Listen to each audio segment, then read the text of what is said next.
ساعة ما يسمعوا كده ان من حج فلم يرفث ولم يفسق خرج من ذنوبه كيوم ايه ولدته امه. يقوم يقول لك يبقى عمل المظالم اللي عملها وبعدين يقول لك نحج لها حج.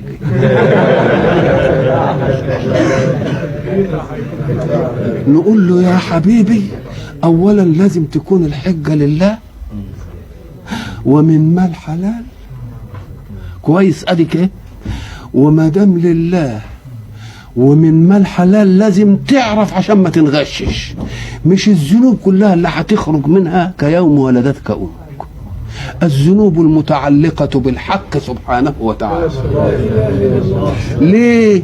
لأن الذنب المتعلق بالله انت ما ضايقتش ربنا بيه، انما الذنب المتعلق بالبشر هو اللي ظلمت البشر، انما ما حدش منا يقدر يظلم ربنا. ولذلك الحاج ده اللي بكده يقول لك انا خلاص، لانه حد ضايق ربنا في حاجه، انما حقوق العباد انت ضايقت العباد، يبقى لازم ايه حقوق العباد تستوفى. يبقى اللي فاكر انه لما يروح يحج هيروح مملوس من حقوق العباد، ياخد مال ويعمل كذا ويعمل كذا، ويقول له لا يا حبيبي افهم عشان تبقى على نور، يمكن تراجع نفسك ولا تحجش.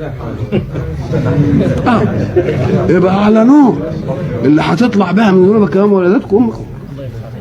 لازم تعمل كده، لدرجه ان اذا كنت مدين لواحد ما يمكنش تروح تحج الا اذا استأذنته.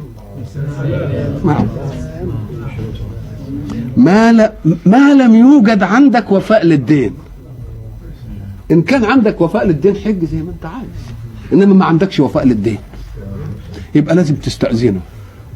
ان اذن لك فاعلم انها اجازه، او تستأذن الكفيل بتاعك، فلان كفلك عند الداء تستأذن الكفيل لانه هيغرم، يبقى بده عمال ينقيها ولا لا؟